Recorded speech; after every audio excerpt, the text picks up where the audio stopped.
श्री स्वामी समर्थ मंडळी, जे मला निगेटिव्ह कमेंट करतात ना, इतके दिवस झालं मी त्यांना इग्नोरच करत होते. पण इथून पुढे मी त्यांना आन्सर करणार आहे. मग आता तुम्हीच ठरवा की कमेंट करायची की नाही. आता सकाळी ना इथे आमचा गॅस संपला होता. अहोने गॅस जोडला. लगेच त्यांच्यासाठी छान असा गरम गरम स्वयंपाक केला. अहोने जेवण केलं की खुशूचा इथे हट्ट होता की बाबा तूच आंघोळ घाल म्हणून. आता तयार होऊन पण इथे खुशूला आंघोळ घातली, तयार केलं आणि इथे ना मी छान अशी बांधणीची साडी नेसली. आता याचं कारण आहे म्हणजे मी आजपासून मंदिरामध्ये ना स्वामी चरित्राचं पारायण करणार आहे. तसं तर मला गुरुचरित्राचं पारायणच करायचं होतं, पण नेक्स्ट टाइम मी करेन. इथे छान अशी रेडी झाले आणि आता मला घालायच्या होत्या बांगड्या, कारण पारायण करत असताना ना काचेच्याच बांगड्या घालाव्या असं म्हणतात. म्हणून इथे ना मी बघत होते की काचेच्या बांगड्या आहेत की नाहीत. तर हे काचेचे गोट होते. म्हणलं चला आता गोटच इथे मी घालते. खूप छान आहेत हे गोट, रेनड्रॉप गोट म्हणतात त्याला. मग माझ्या हातात ना अगोदरच बांगडी होती आणि त्याच्यावर गोट छान दिसत नव्हतं, म्हणून म्हणलं चला आता एक एक गोट घालते.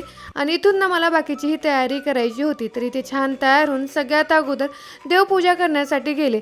आता मी पूजा करत असताना खुशू नाही येणार असं कधी होईल का. मग खुशू ही म्हणत होती मग या चल आपण दोघी पूजा करू. मग पूजा छान केली. इथे आम्ही दोघींनी मिळून आरती केली आणि इथे तिने ना घंटी वाजवायचं ना तिचं मेन कारण असतं. मग घरात पण ना माझं व्यंकटेश पारायण चालू असतं, म्हणून इथे मी घरात पारायण केलं आणि त्याच्यानंतर ना मला जायचं होतं मंदिरात. आणि आता खुशू इतकी आगाऊ झाली ना, मी काहीही करत असले ना ती थोडं पण बसत नाही. मग घंटी ठेवत असताना तिच्या डोक्याला लागलं. पारायण करत असताना असं तिला घेऊन पारायण करावं लागलं. एकटं असलं ना असंच होतं. त्याच्यानंतर ना तिचा आगाऊपणा काही थांबत नव्हता. फ्रीज उघडते आणि म्हणते बघ मैया किती बर्फासारखं वाटत आहे, थंड थंड म्हणून. आता तिच्यासाठी इथे मी दूध तयार करत होते आणि त्याचबरोबर मलाही कॉफी करायची होती जर वेळ भेटला तर, कारण मला स्वामींसाठी ना इथे नैवेद्यही बनवायचा होता. सगळ्यात अगोदर ना बारीक गॅसवरती दूध गरम करायला ठेवावं म्हणलं आणि मगच प्रसादाची तयारी करावी. आणि खुशूलाही इथे दूध द्यायचं होतं आणि त्याचबरोबर केळीही खाऊ घालायची होती. मग इथे ना मी दूध गरम करायला ठेवलं आणि रात्रीचं दूध होतं ते खुशूला देत आहे. आणि तिला साई अजिबात आवडत नाही, म्हणून साई इथे काढली आणि तिला दूध दिलं. कधी कधी ना तिला माझ्याच हाताने दूध प्यायचं असतं. मग तिला दूध पाजलं आणि इथे प्रसाद करायला घेतला. सगळ्यात अगोदर इथे ना रवा घेतला. आता माझ्याकडे बारीक रवा नव्हता म्हणून मोठाच घेतला. छान असं भाजून घ्यायचं, जोपर्यंत लालसर होत नाही ना तोपर्यंत, तरच शिरा छान लागतो, नाहीतर लागत नाही. आणि खुशूचं ना मध्ये मध्ये असं असतं की मैया मलाच बोल आणि माझंच कौतुक कर आणि मलाच लाड कर, म्हणून इथे तिला किचन कट्ट्यावरती बसवत असते आणि माझं काम करून घेत असते, स्वयंपाक असो किंवा काय असो. कारण एकटं असल्यानंतर ना तिलाही करमत नाही.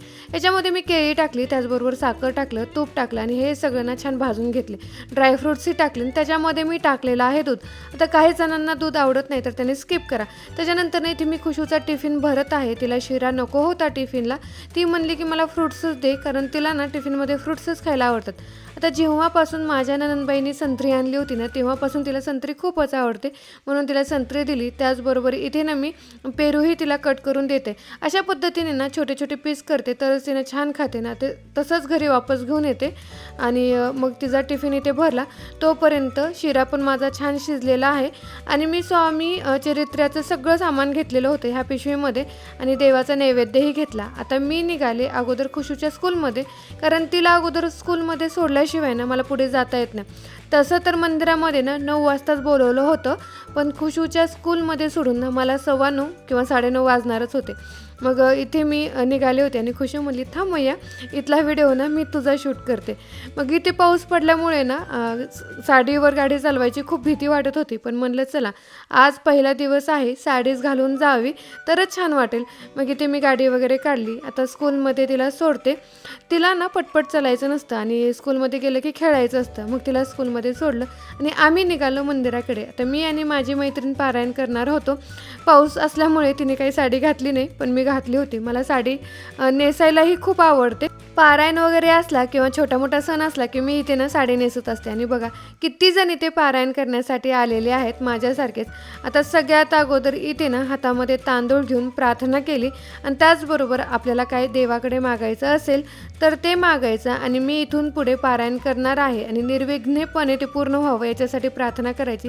आणि सगळ्यांसाठी इथे चहा होता आणि जे चहा पित नव्हते ना त्यांच्यासाठी दूध होतं.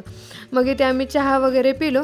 अर्ध पारायण झालं होतं, म्हणजे अर्ध अर्धे अध्याय झाले होते आमचे, अर्धे नंतरनं केले आणि इथे आरतीची वेळ झाली होती म्हणून सगळे आम्ही इथे आरतीसाठी उभा राहिलो.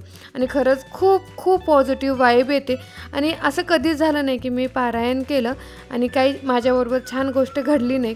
प्रत्येक वेळेस ना काही छान घडलेलं आहे. देवाला आपल्या मनातलं कळतं. मला तर असं वाटतं त्याच्यामुळे देवाला मागायची गरज नाही, देव आपोआपच देतो असं तर मला वाटतं. मी व्हिडिओ बनवते म्हणून एकाची अशी कमेंट आली. आता मी डेली रुटीनचे व्हिडिओ बनवते, त्याच्यामध्ये वाईट काय आहे असं तर मला नाही वाटत आणि अशा जरी कमेंट आले ना, मी इथे थांबणार नाही, कंटिन्यू